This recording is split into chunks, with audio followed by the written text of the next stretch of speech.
afternoon. So I've always wanted to go after the point cloud talk. So anyway, how are developer tools evolving and scaling so that we can build the IoT? Whether it's you're farming robocrop or whether you're just hanging a fish from a lamppost, we're going to look at some trends that are kind of emerging in this space. So basically, with developer tools, I just want something that lets you build software stuff, and it can do it really quickly, and it can help you scale to the right level. And then inevitably, you need to troubleshoot when things go wrong. And this is the kind of area I really love. So I've always had a thing for debugging, kind of trying to figure out what's gone wrong in the code. I think it's a bit like detective skills. And so I'll be the kind of person who goes to a meetup, and then when they've got this new shiny framework, I'll be like, wow, that's so cool. And then after that, it's quickly followed by, you know, holy shit, how are we ever going to debug that when things go wrong? So now I make it my business to develop tools and work with companies to build tools that let you kind of debug things better. Okay, so I love Thingmonk, partly because of the audience. And the audience here is always so knowledgeable, they're so friendly, they're so opinionated. Right? So I'm going to ask you guys, what languages are you using for developing the IoT? C? Anything? Python? NodeRed? Yeah, anyone else? C++? Yep. Rust come out. Shell script. Okay, I think that's pretty consistent with, so the Eclipse IoT Working Group did the same thing. They asked some developers to shout at them what languages they like. And when they said, what are people using, they sort of divided it into these three categories because the IoT is so huge. So over there you've got the constrained devices, and C, of course, came out on top just because it lets you talk directly to registers and memory. Then when you start moving up the stack and getting into things like gateways and to cloud, you start to get a lot more fragmentation.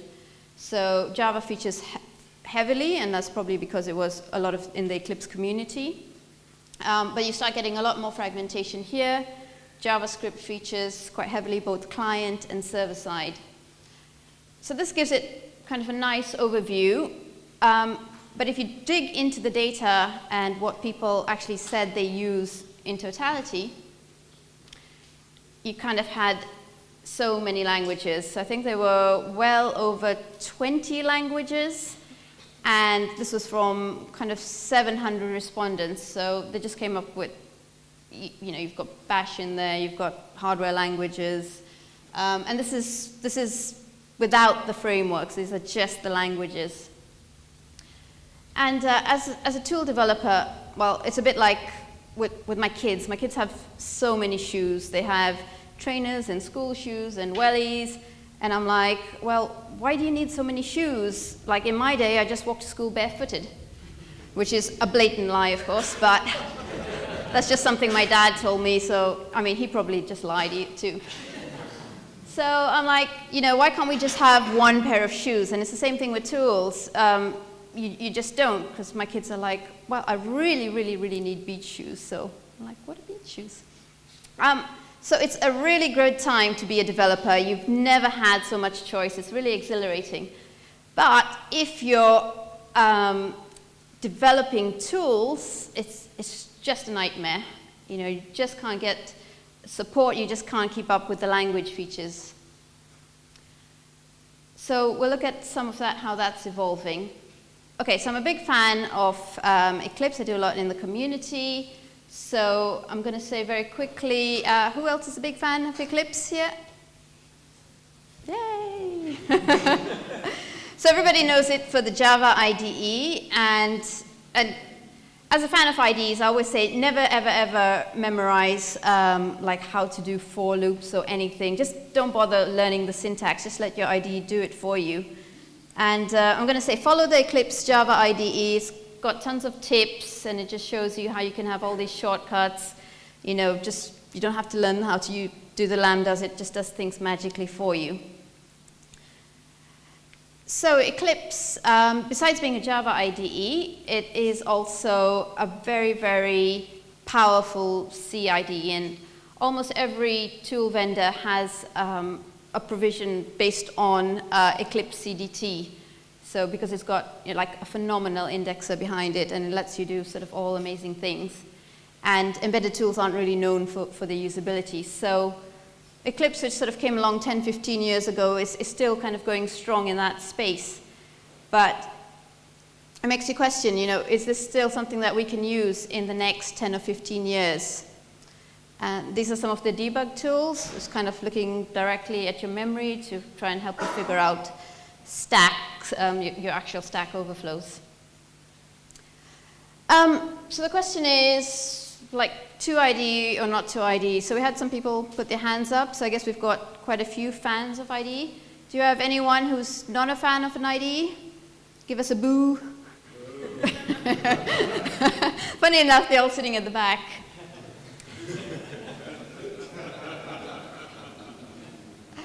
Okay, so how things are going is that IDEs just cannot keep up with modern languages and new developments, and so they have all sorts of problems there.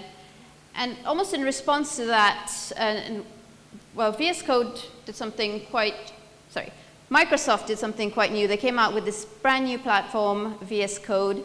It's actually developed by the folks who originally designed Eclipse, so Eric Gamma and his lot. And they made a couple of significant decisions. Well, actually, who's a VS Code fan? Yay, Things Network. Yep. So a couple of the things they said is that it wasn't going to be an IDE. It just wasn't going to have UI elements. You can't kind of add in any sort of graphical editors, but you can have integration into it. So you can have debugging and you can have Git. So they tried to find this sort of sweet spot. The other interesting thing they decided is that, you know, it just wasn't going to be something that was going to go into the cloud. There's like, you know, cloud still has to compute somewhere, so it doesn't, you know, really make a big difference. So they sort of said, okay, this is not a cloud platform, and it's not a full-blown IDE. And if you kind of have your IDE spectrum, where you've got smart editors on one side, and your full kind of Eclipse and IntelliJ with all sorts of integrations and full models of your project, then VS Code has this nice place in the middle where you can kind of get some more integrations by adding extensions. But really, it's probably quite similar in some ways to VI and Emacs, but at the risk of angering the VI and Emacs thing, I'd say it was sort of architected with all the plugins and extensions in mind and done in a way that you can kind of build on that. No one's booing? That's all right. Okay, so for the rest of the talk, I'm trying to see what to focus on, and I decided to go with these three kind of areas as kind of trends or directions, and sort of say, well, what's happening in those spaces, and what can we see kind of coming out of those? So first of all, visual or higher level stuff. Okay, so we've been hearing a lot about digital twin, and this idea is that we need to have a higher level of abstraction if we're dealing with the digital twin. When we used to do things in kind of assembler, we got a lot faster when we started having compilers. When we had object-oriented code, things got even quicker. So can we have a higher level of abstraction to deal with this? And to conflate something else into that, I'd like to tie in this kind of idea of visual. And I'm going to say outright, I think all IoT tools need more visuals and less text. So who considers themselves a visual thinker? Kind of see things visually? Yeah. Okay, so it's quite natural. You find today, in today's world, we kind of, you know, YouTube.com is more important than Google.com, and we'll use emojis and things to add extra dimensions. So we need to reflect that in our tools of how can we have these extra dimensions. And so that kind of leads to NodeRed, which is one of the best kind of iterations. I've worked on lots of visual tools over the ages, and NodeRed's probably one of the best ones, so it's really fun doing the hackathon the other day. But the thing with visual tools is they just can't scale necessarily in the same way that text tools can. So I'd say they have a really strong use case for kind of looking at concepts, and particularly for onboarding. If you want to kind of get people on board, visual tools are absolutely the way to go. But when it comes to scaling, then you're going to kind of hit some limitations. And I'd be interested to see kind of just how far NodeRed can go with those. So visual tools, I should say, they should support hierarchy of different abstraction layers and allow people to kind of drill down or work at a higher level. If you need to debug, I love debugging, can you kind of go down and debug into your boxes and not just have them kind of be obscure. And then you can always have things scriptable so that you can kind of, not have to update 1,000 nodes by hand. And Nick O'Leary is actually telling me that NodeRed is going to have some support for debugging with some breakpoints, so that's really good to hear for visual tools. Okay, let's move on to something else. So maybe kind of under blockchain in the kind of hype spectrum, we've got artificial intelligence. So in the Eclipse community, for a long time, we've had this tool called Code Recommenders. And it's a really clever tool because what it does is, as you're typing and using new Java or Eclipse APIs, it will let you know how other people have used those APIs in the past. So it will say, most people, after creating a new button, 92% of cases, they would call a set text after that. And it's really, really helpful to help you not have to read the documentation, but kind of just understand how most people are using the APIs. So it kind of depends on good data being there, but we have that in the community.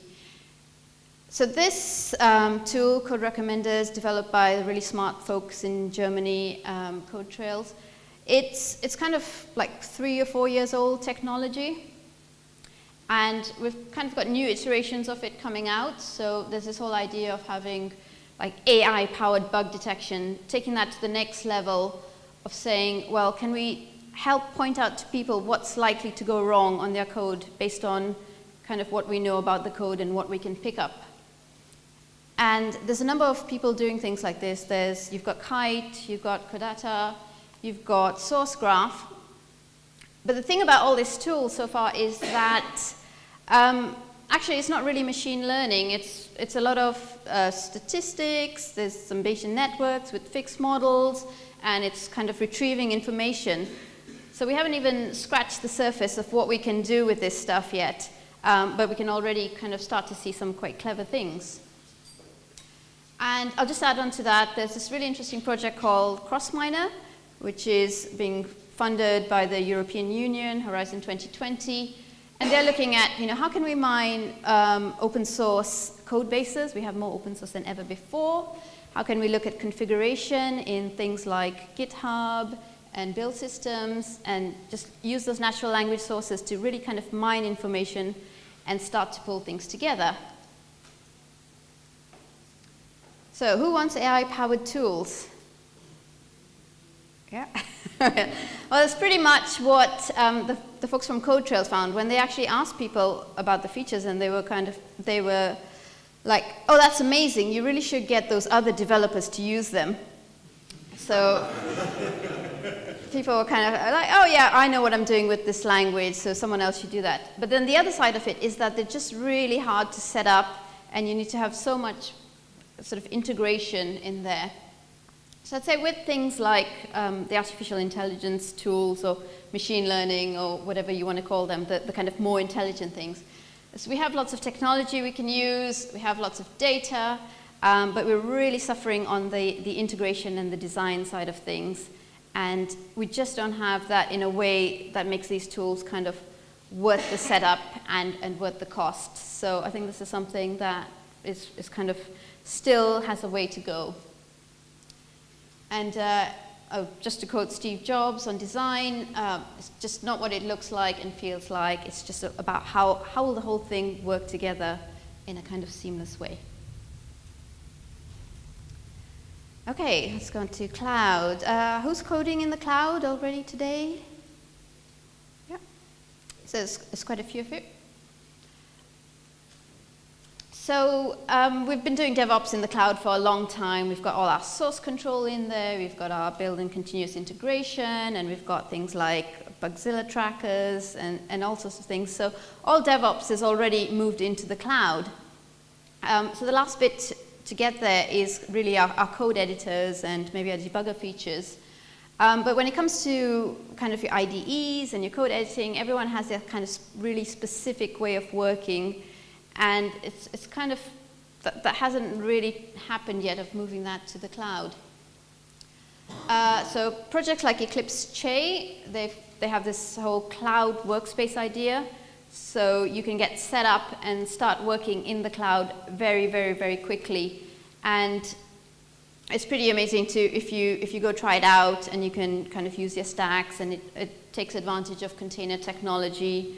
So it runs on Docker or Kubernetes. And you can just get up and running without having to install 5 different tools and set up things in strange ways. So Che is making really great strides in kind of cloud workspaces. Red Hat thought so much so they bought the parent company CodeEnvy, and they're integrating that into their whole OpenShift IO platform. But when you actually go and use Che, what you're probably going to find is that the features are just not kind of up to scratch to what you're used to with desktop tools, kind of the code completions and things like that. And it's actually the case, I think, for pretty much all the cloud tools out there, that they just don't have the functionality that we've come to expect from desktop tools. But what's happening is actually, this is being solved by a protocol that came out of VS Code and from Microsoft. It's called the Language Server Protocol.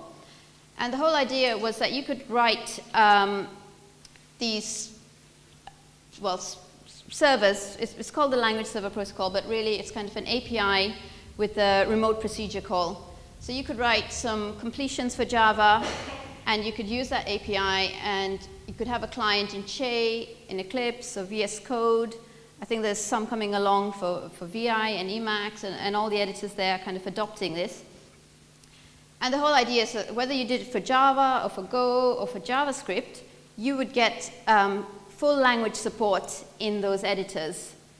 So instead of having to reinvent the wheel for every single IDE, now you can just write it once and use it in multiple places. And when you talk about language stuff, you talk about code completions, hovers, jump to definition, things like find references and diagnostics. So it's really kind of technology that we're all getting excited about in the Eclipse community. It means a number of things. So first of all, that we're kind of reorganizing ourselves to deal with all this fragmentation that's out there. And it's happening across Microsoft communities, it's happening across Eclipse communities. We're all trying to be more effective and keep up with things. It also means desktop editors like Eclipse will keep up better with changes in languages. Java just announced that they're going to have these really regular release schedules. So this might be one way that we can hope to keep up with the language features that are going to be coming out at us thick and fast. And even more significantly, cloud editors like Eclipse Extech are set to significantly improve their functionality. All of a sudden, they're going to have functionality that's going to be, on par with what we've seen in traditional desktop. And this has always bothered me that GitHub, you can look at the code and you don't have any features. You can't jump to the definition. And I've always really wanted kind of features along those lines. So it's just like, come on, you've got all the code and you can do something really clever, and I never even have to go into my IDE. And then just yesterday, they announced that they've got Atom IDE, which, surprise, surprise, is taking advantage of the language server protocol, and they're going to have, again, this sort of full-fledged IDE which can take advantage of all these implementations for different languages out there. So basically, we can keep going and going and going with fragmentation. The developer tools are not going to slow this down. And so to really illustrate that, there's a project in Eclipse called Eclipse Extech. So I highly recommend you check it out. You can, with maybe 100 lines of a grammar file, it will spit out for you a parser and a lex, and it will give you tooling for your IDE. So you can use that for the IoT to create simple languages for maybe controlling devices. And the good thing about this is now that you could use something like Xtext, and in a day you could have it spit out some integrations where it would work in Eclipse, it would work in VS Code, it would work in IntelliJ, and suddenly you can create any language you have and have first-class support in all the different editors out there. So really, IDEs and things are going to have to start differentiating in a different way. And then there's also a debug protocol, and I'm personally working at looking at this as well, and looking at bringing it into the Eclipse community and seeing if we can use that, again, from everything from C to the existing implementations, which are already there for things like Chrome. So the future for IDEs is really going to be distributed. If you take that idea of monoliths being broken up into microservices, the same thing's going to happen with IDEs. It's going to all be broken up, and you're going to have these bits of functionality which you can put almost anywhere you can imagine. So one place Microsoft imagined was that they could have a full-blown code editor inside Skype. So the idea for that was that you could use that for interviews, or maybe even remote pair programming. But you can now take kind of those editors and the language server protocols, and you can start just putting them in anywhere. So you can demand like really good language features in almost any application you can imagine. Okay, so just kind of wrapping up, and I think what's going to really be interesting is when you can start to take some of these trends and combine them and just use them in powerful ways together in new ways and in new environments, like within the cloud. So bear in mind, we had yesterday 11-year-old Harry, and this is using the microbit, and when we consider his generation, you know, Generation Z, who are the post-millennials, they are by default coding in the cloud, by default starting out with these really great visual tools. So by the time they get into the workforce in kind of 10 or 15 years, they're going to have quite a high bar for what they expect in tools in terms of them being in the cloud and in terms of them being visual but allowing you to scale. So it's pretty exciting to sort of see that, you know, that is the direction things are going to go in kind of 10 to 15 years. But I firmly believe there's many people in this room who are going to be part of shaping that future. So I'll say, you know, play your part, whatever you decide is the right direction. Just focus on these kind of principles we have from IDEs of past. So the first one, design, design, design. Integrate all things, just get as much stuff working together like we're doing with the language server protocol. Think about extensibility, so partners and people can build upon that. And, you know, just have the courage to default to open source. Yeah, thank you.